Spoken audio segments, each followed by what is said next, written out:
Embarquement pour Lille, pour ces Français de Belgique, militants de l'UMP, le parti de Nicolas Sarkozy, avec au milieu un intrus. Attention d'ailleurs au sens du drapeau, voilà, c'est mieux. Et parmi ces dizaines de Français, il y a donc quelques Belges, dont Alain de Stex, qui, tel un guide enthousiaste, prend le micro pour délivrer son message. Vous pourrez compter sur nous et on va essayer de faire la meilleure campagne pour que le président Sarkozy gagne. Alors, je vous propose donc de terminer en disant vive Sarkozy, vive l'UMP et vive la France. Ah, ben non, hein, là, aujourd'hui on peut dire vive la France. Hein. Lille, le Grand Palais, 12 000 personnes se pressent pour voir Nicolas Sarkozy. Même s'il est invité par l'UMP, pas de passe-droit pour Alain de Stex qui prend son mal en patience dans une foule déjà acquise au candidat président.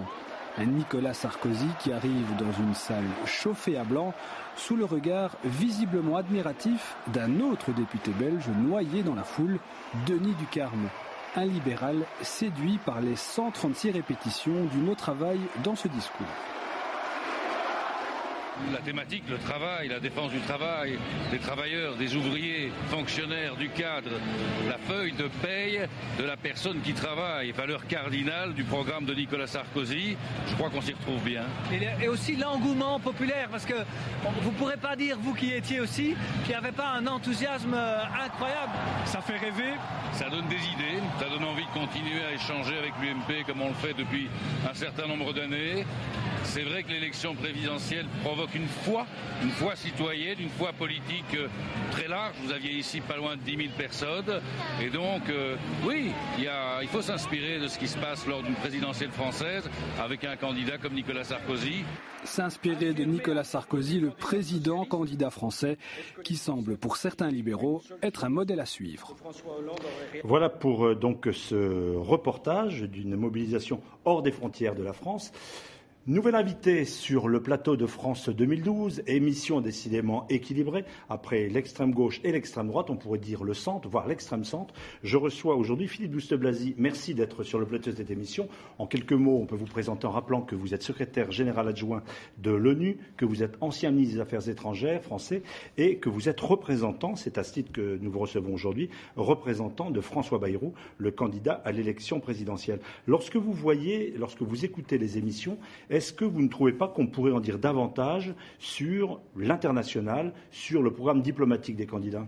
C'est la grande oubliée de l'élection présidentielle. Moi, je suis effaré par le fait qu'on passe des mois entiers pour savoir si on va travailler jusqu'à 62 ou 60 ans, alors qu'on ne parle pas du 1,5 milliard d'hommes, de femmes et d'enfants qui gagnent moins de $1 par jour, qui ont faim, qui n'ont pas d'eau potable, qui n'ont pas qui n'ont pas accès à la santé, à l'éducation, à l'assainissement, et qui vont poser un problème énorme sur le plan politique, parce qu'ils se sentent humiliés, désespérés, et ce sont des gens qui, dans le XXIe siècle, feront entendre leur voix. Donc je suis très étonné que ce pays des droits de l'homme, ce pays qui représente dans le monde entier l'humanisme, n'est pas capable de parler dans sa campagne présidentielle de ce sujet-là. Vous êtes président fondateur d'ailleurs d'United. En gros, prélever une taxe sur les billets d'avion pour venir en aide aux plus fragiles de la planète. Programme ou idée reprise, soutenue par François Bayrou. Vous êtes content ? Oui, bien sûr, mais je suis très heureux d'ailleurs parce que le centre, c'est ça, c'est l'humanisme, c'est respecter l'autre. Est-ce que ça existe en politique, le centre ? Bien sûr, le centre, ce n'est pas dire ni à droite ni à gauche, je suis un peu à droite, un peu à gauche, c'est pas ça du tout. Le centre, ce sont des valeurs qui ont été très longtemps défendues par la démocratie chrétienne, par le parti radical. Bref, ce sont surtout des valeurs d'humanisme, encore une fois, de respect d'autrui, des valeurs européennes, profondément européennes, et ce sont des valeurs qui permettent d'avoir ce que j'appelle le capitalisme social. Oui, on va créer des richesses, bien sûr, mais oui aussi, c'est pour l'homme. L'homme ne doit pas passer derrière la machine ou derrière l'argent. Alors le principe de cette émission, c'est donc de recevoir des journalistes internationaux, d'avoir des reportages ouverts, grand angle sur TV5 Monde, c'est vu d'ailleurs.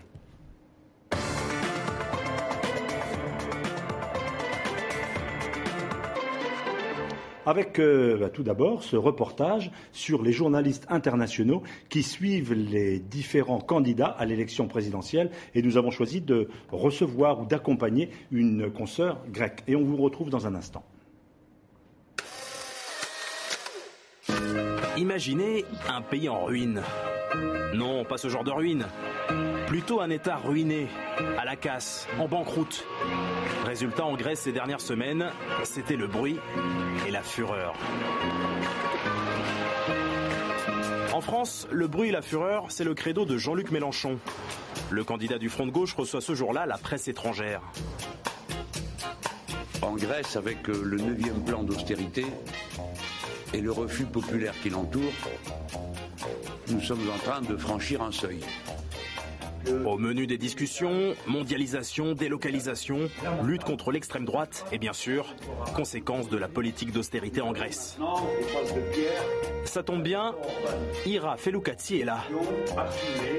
Cette correspondante grecque à Paris a personnellement subi la crise dans son pays. Son journal vient de mettre la clé sous la porte. Qu'est-ce qu'on peut attendre donc d'un gouvernement de gauche, d'un président de gauche? Concrètement, qu'est-ce que vous proposez, vous, pour que quelque chose puisse changer pour le peuple grec que vous soutenez? Alors, il y a débat à gauche, madame, vous l'aurez observé. Supposez que ce soit de la droite, vous n'avez rien à attendre, puisque c'est clair, ils pensent que c'est comme ça que c'est bien et que vous devez payer. Peu convaincu, notre consoeur revient à la charge. C'est la révolte, en dehors de la révolte des rues et de bâtiments qui brûlent. Qu'est-ce que peut faire le peuple grec et les Grecs? Attendez, la cause des problèmes grecs n'est pas les bâtiments qui brûlent, ni la révolte. La cause, c'est le gouvernement Papandréou, le gouvernement de droite qui a précédé, et l'actuel gouvernement Papadémos qui cède. Madame, si j'étais le Premier ministre grec, je mettrais la Grèce en faillite. Voilà. Et la discussion s'arrêterait immédiatement, parce que les autres préféreraient signer n'importe quoi plutôt que de voir la Grèce en faillite. Donc ce qu'il faut, c'est du courage pour ne plus accepter d'être étranglé. Ça m'a convaincue. J'étais un peu perplexe, réticente au départ, parce que je l'avais toujours vu sur un angle de quelqu'un qui parle beaucoup, qui dit des choses un peu mauvaises sur la presse. Donc, vous savez, ça heurte un petit peu. Et je trouvais qu'il était excellent. C'est un excellent orateur. Dans ce qu'il dit, il y a beaucoup de vérité et il y a beaucoup de solutions. Ce qui semble être très important, c'est que Mélenchon, il représente la gauche communiste et au-delà. Il a pris d'une certaine façon la place de Besançon en y allant de façon plus virulente. Est-ce qu'il aura le même pouvoir quand la gauche viendra au pouvoir? C'est à voir. Philippe Douste-Blazy, j'ai discuté avec des confrères internationaux qui travaillent sur cette campagne. Ils sont quand même séduits, peut-être comme l'opinion publique, par ceux qui parlent fort. J'allais dire les forts en thème ou les forts en gueule. Quand, comme François Bayrou, on tient donc le centre des propos plus diaphanes, plus nuancés, on n'est pas audible. J'avoue que ce que je viens d'entendre, que je n'avais pas vu encore, que M. Mélenchon propose à la Grèce pour s'en sortir d'être en faillite, alors ça quand même, je dois dire que, oui, en effet, c'est repris dans les dépêches, ça vous avez raison, mais c'est effrayant, ça veut dire que vous allez avoir des millions de gens sans emploi. Si on va en Grèce pour dire, quand on est candidat à la présidentielle, bah, écoutez, j'ai un conseil à vous donner, mettez-vous en faillite, c'est effrayant.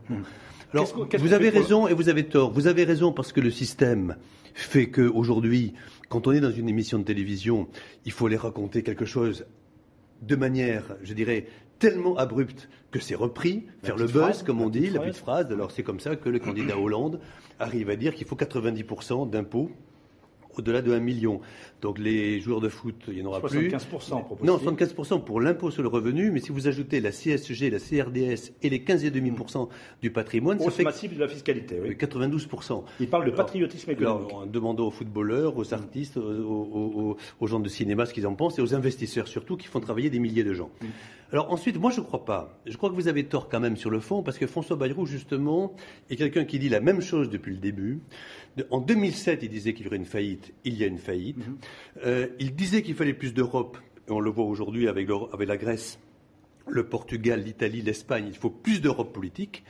Et en même temps, c'est vrai qu'il faut dire la vérité aux gens. Plus 50 milliards de recettes et moins 50 milliards d'économies. Ben, c'est comme ça, il faut y passer. Alors, ça va payer. Je suis sûr que ça va payer, vous verrez. On va parler de l'Europe, qui peut-être est une idée difficile à défendre, avec une question Mondissimo, l'un de nos partenaires, qui envisage une nouvelle extension, élargissement de l'Europe. On écoute et on vous retrouve.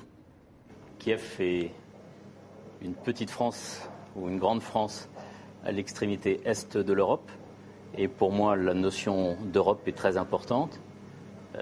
J'espère que les évolutions actuelles de l'Europe aboutiront à constituer enfin une vraie fédération forte qui englobera et la France et l'Ukraine. Et dans ce cas-là, je serai très heureux de revenir en France. Alors donc, interrogation, extension, élargissement de l'Europe. On a vu que c'était très difficile, l'Europe à 27, bientôt à 28. Vous avez été, je le rappelle, ministre français des Affaires étrangères. L'Europe est en crise, l'Europe ne séduit plus, l'Europe ne marche plus. On peut s'élargir pour sauver cette Europe ou au contraire revenir à des fondamentaux de solidarité notamment ? D'abord, soyons simples, au moment où les États-Unis, le Mexique et le Canada font l'ALENA, au moment où les pays d'Asie font l'ASEAN et au moment où les pays d'Amérique du Sud font le Mercosur, on ne va pas quand même rester la Belgique seule ou la France seule ou l'Italie seule. Enfin, il faut devenir un peu sérieux. Non, ce que je crois, c'est que l'Europe est une très très grande idée, mais il faut aller vers plus d'intégration politique de l'Europe. Une intégration économique avec l'euro.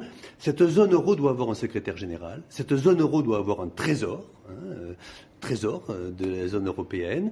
Et puis, cette zone euro doit avoir un ministre de l'économie et des finances. Et à terme, moi, je souhaite qu'il y ait, comme François Bayrou l'a proposé à plusieurs reprises, un président de l'Union européenne qui puisse parler haut et fort. Qu'ont fait M. Sarkozy ou avant d'autres socialistes? Ils ont choisi le plus petit dénominateur commun. Je ne dis pas que le président du Conseil européen n'est pas bon, je crois qu'il est très bon, mais il est quand même sur le plan, je dirais, il n'a pas trop de charisme, on va dire. Pareil pour la ministre des Affaires étrangères. Donc il faut aujourd'hui croire en l'Europe politique comme on a cru à l'Europe économique. Le fait que la chancelière allemande ait reçu Nicolas Sarkozy et personne d'autre, notamment pas François Bayrou, vous êtes un peu déçu de cette Europe-là ? Non, je crois que si la chancelière est responsable de la CDU, c'est normal qu'elle soit avec Nicolas Sarkozy. Si c'est la chancelière... Ça vous choque davantage? Alors ça, oui, non, mais c'est pas que ça me choque davantage, c'est que c'est pas possible. Ne serait-ce que vis-à-vis des Allemands, c'est prendre en otage les Allemands. Alors on va regarder un autre aspect, puisque naturellement, les journalistes, et peut-être vous-même, même si vous allez me dire que finalement les sondages ça va, ça vient, il y a une particularité française, c'est cette folie, cette demande, cette gourmandise des sondages. Actuellement, pour François Bayrou, ce n'est pas tout à fait ce qu'il espérait il y a quelques mois. On regarde ce côté franco-français, cette quête du sondage. Si l'élection présidentielle avait lieu demain, pour quel candidat voteriez-vous ? Voilà des mois que les instituts de sondage répètent sans cesse cette question, au point de devenir le point de référence essentiel de la campagne présidentielle. Et l'obsession des sondeurs, c'est la représentativité de leur échantillon. Il arrive que certaines personnes, nous ne les interrogeons pas. Pourquoi ? Parce que tout simplement, nous avons interrogé des profils qui leur sont assez similaires, assez proches. Mais les Français croient-ils dans les sondages ? Apparemment, la réponse est mitigée. Bien sûr, ils ne les balaient pas d'un revers de la main, mais à entendre ces plus grands consommateurs de sondages d'Europe, c'est à peine s'ils les lisent. Aussi pour me faire une idée, mais en prenant beaucoup de recul, quoi. Et ça ne va pas influencer votre vote ? Ah non. Non, en aucun cas. En plus, je ne suis pas certaine que les gens soient vraiment sincères quand ils répondent à des sondages. Et puis ils peuvent changer d'avis. Donc c'est un peu saoulant, il y en a trop, quoi. Alors, un problème, cette inflation de sondage ? Oui, selon cet observateur des médias, trop de sondages tue le sondage. Je pense que ça ne rapproche pas le jeu de la démocratie. Ça va donner le sentiment, non pas que les jeux sont faits, mais que saturation. Et comme de toute façon, il y a une forme de scepticisme à l'égard de l'action politique, parce qu'on a bien conscience maintenant que les acteurs politiques n'ont pas une marge de manœuvre énorme. Donc j'ai envie de dire, plus on a ce sentiment d'une fragilité des acteurs politiques, plus il faut arrêter cette double pression médiatique et des sondages. En attendant, rien n'indique qu'on abandonne de sitôt ces sondages qui mesurent sans cesse l'opinion, même si, rappelons-le, d'ici l'élection, les citoyens peuvent toujours changer d'avis.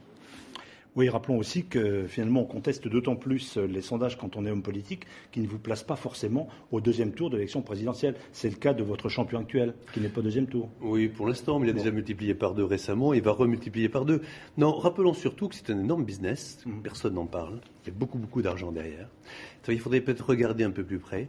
Et deuxièmement, vous savez, on est toujours derrière les sondages, on les regarde vraiment de manière religieuse avant l'élection et juste après on dit « Ah, mais ils se sont trompés ». Donc il faudrait aussi un peu d'humilité lorsqu'on parle de sondage. Alors je vous l'ai dit, cette émission, France 2012, offre un regard large, grand champ, ou même 360 degrés sur cette élection. Et je reçois Anna Narat, journaliste indépendante marocaine. Merci d'être avec nous. Est-ce que l'on situe le MoDem ou François Bayrou dans l'électorat, disons, du pourtour méditerranéen ou du monde arabe ? Oui, depuis 2007, on a beaucoup suivi l'élection 2007. Le Maroc s'est vraiment passionné pour Ségolène Royal. Sarkozy a beaucoup suivi la campagne et on a commencé effectivement à entendre parler de François Bayrou. Il est plutôt assez connu et suscite un certain engouement aussi de la part de la diaspora marocaine en France. Donc oui, le candidat est suivi, au même titre que les autres. Alors, quelle question la journaliste que vous êtes aimerait poser au MoDem ou à son représentant ici, Philippe Douste-Blazy? Alors, pour le Maroc, il y a essentiellement deux sujets sur lesquels on est très attentif vis-à-vis des candidats. C'est bien sûr en matière de politique migratoire et en matière de politique étrangère vis-à-vis du monde arabe. Donc, une des premières questions, là je parle de la diaspora marocaine, puisque le Maroc suit de très près le devenir de sa population à l'étranger. Donc, la première question, dans le programme de François Bayrou, il propose de ne plus parler d'immigration choisie, mais de parler d'échanges équilibrés. Alors, la première question que j'ai envie de vous demander, c'est est-ce que c'est juste un changement de terme pour adoucir un peu le mot d'immigration choisie, ou est-ce que c'est véritablement un nouveau programme, et si c'est cela, en quoi consiste-t-il? Lorsque j'étais ministre des Affaires étrangères, j'ai été le premier ministre des Affaires étrangères en France à créer une direction Maghreb. La chance qu'a ce pays d'avoir 120 millions de gens à côté de chez lui qui parlent français, dont beaucoup sont venus en première génération ici, qui sont des traits d'union exceptionnels vers ce continent qu'est l'Afrique, je ne comprends pas comment ce pays, en général, n'a pas compris que c'est une chance extraordinaire. Donc oui, je crois que François Bayrou a raison, c'est une énorme chose. Il faut que nous formions ensemble, autour de la francophonie, un énorme développement économique entre nous, et culturel. Et donc, moi, je fais partie de ceux qui sont pour que l'Europe aide, subventionne à fond cet endroit du monde. On a tout à gagner. D'accord. La deuxième question, toujours concernant la diaspora marocaine en France, dans le programme de M. François Bayrou, il y a également la création d'un ministère de l'égalité. Alors après le commissariat à la diversité, après le ministre, le secrétaire d'État à l'égalité des chances, Azouz Begag, en quoi va véritablement consister ce ministère? Est-ce qu'on sait de quels moyens il va disposer, et concrètement, qu'est-ce qui va être différent par rapport à ce qui a été fait précédemment? Oui, parce qu'on en parle lors de l'annonce, mais il n'y a pas toujours une visibilité. Non, mais concrètement, un exemple. François Bayrou, il y a quelques heures, vient de déclarer dans un journal très lu, en particulier dans les banlieues en France, quelque chose de très important. Il est pour les enquêtes qui permettent de regarder s'il y a ou pas discrimination. Pourquoi je dis ça? Moi, j'ai un ami qui est un grand chef d'entreprise en France, qui est d'origine algérienne. Il lui est arrivé d'arriver dans un restaurant. Je l'ai vu presque pleurer un jour. Dans un restaurant, on lui dit « Mais c'est plein, monsieur ». Il voyait bien qu'il y avait la moitié des places vides. Parce que c'était un délit de faciès. Ça, c'est inadmissible. Il y a encore un racisme ordinaire? Mais bien évidemment, on le sait tous. Bon, eh bien, je pense que le fait d'accepter, quand on est candidat à la présidence de la République, et j'espère futur président de la République, comme François Bayrou, qu'il puisse y avoir des enquêtes sur la discrimination, qui est la pire chose au monde, en réalité. Donc je pense que là, ça vous répond directement sur ce qu'il a vraiment en tête sur la lutte contre la discrimination. Autre question? D'accord. On va passer à la politique un peu étrangère. Vous avez tout à fait raison de dire que c'est étrangère, mais non, on passe à l'étrangère. Les révoltes arabes, on l'a vu, le printemps arabe, ont déséquilibré une partie du monde arabe, notamment le Proche et le Moyen-Orient. Est-ce qu'aujourd'hui, vous pensez que le Maghreb peut être un nouveau pôle d'équilibre géostratégique? On a vu les ambitions du Qatar qui aident énormément la Tunisie et puis aussi le Maroc, qui encouragent le rapprochement entre le Maroc et l'Algérie. Donc vous et M. Bayrou, est-ce que vous pensez que le Maghreb peut être un nouveau pôle d'équilibre? Et si oui, comment l'accompagnerez-vous? Alors, je pense que le Maghreb, non seulement doit être un pôle d'équilibre, mais surtout, je pense que les diplômés, les gens qui sont diplômés au Maroc, en Tunisie, en Algérie, les mathématiciens, les ingénieurs, n'oubliez pas que le câblage d'Airbus, là où on fait l'Airbus, c'est Toulouse, ma ville. Chez vous? Eh bien, oui, le câblage ne se fait pas à Toulouse, il se fait en Tunisie.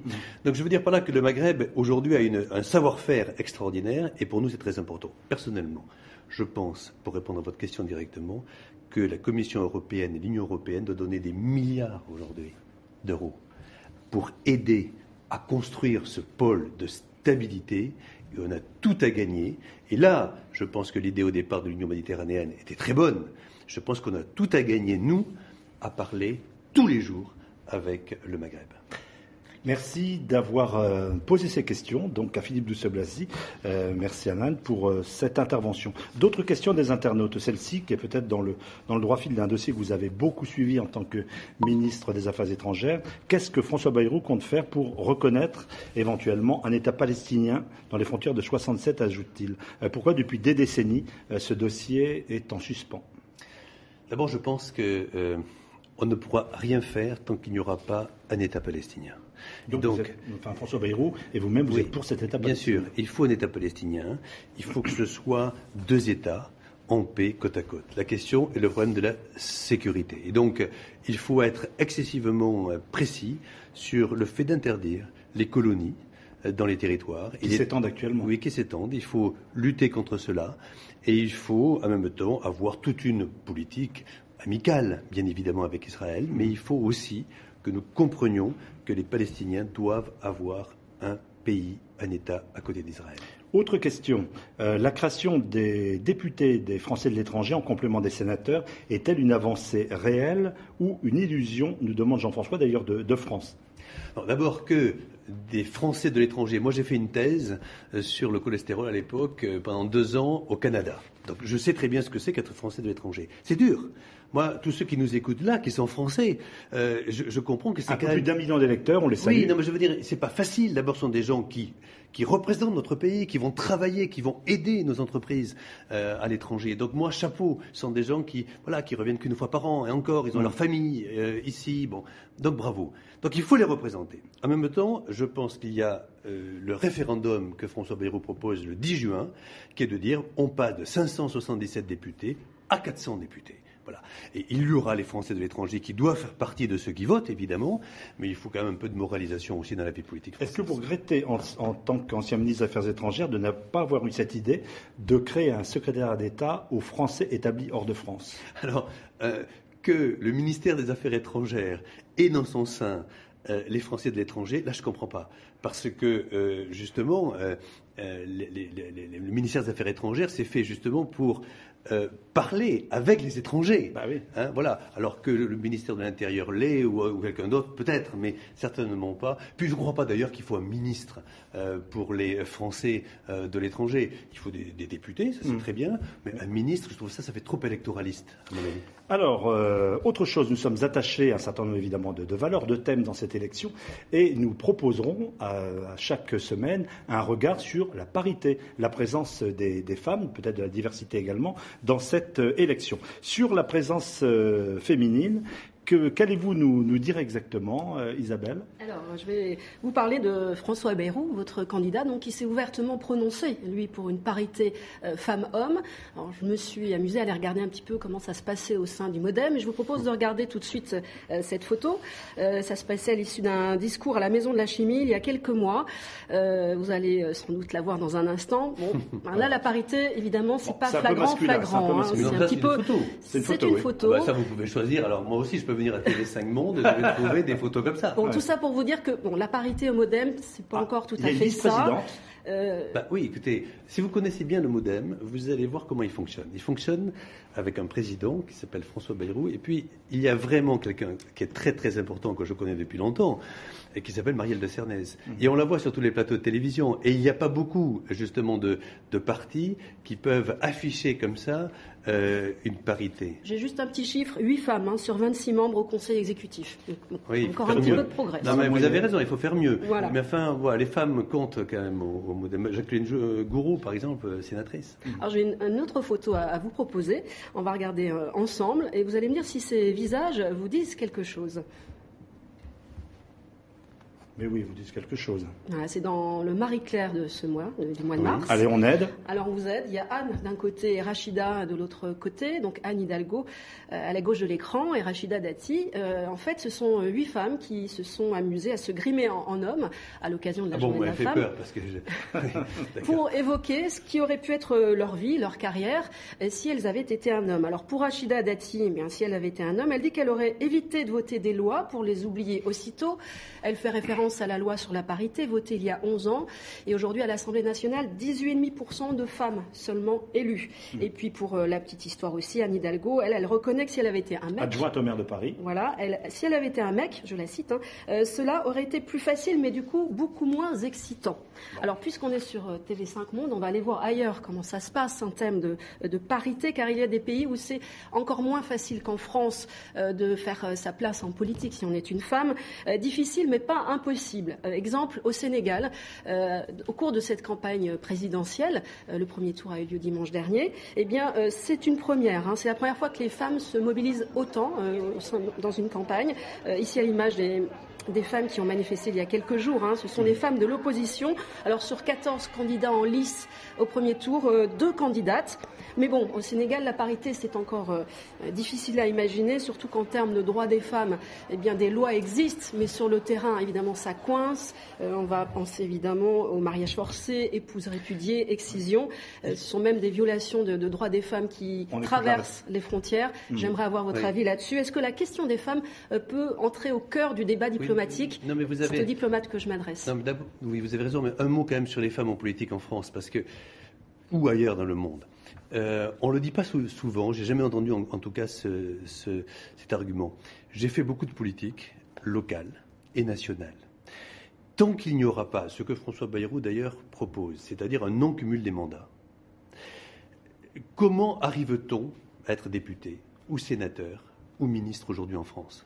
Vous commencez conseiller général, puis conseiller régional, puis maire.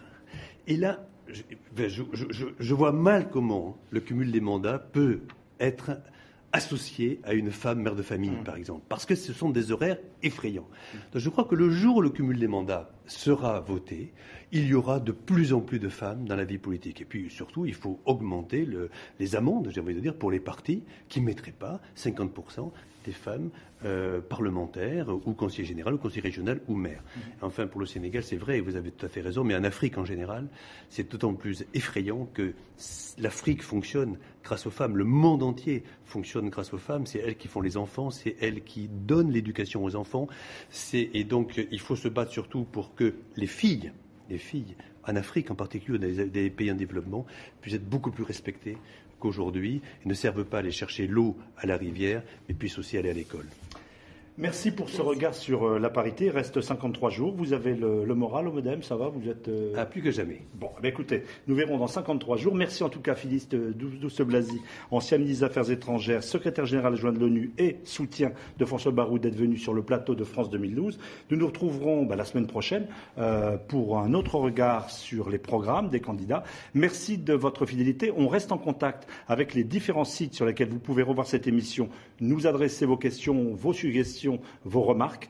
Et puis, donc, on se retrouve dans très peu de temps pour couvrir de façon internationale cette grande échéance française et donc aussi internationale.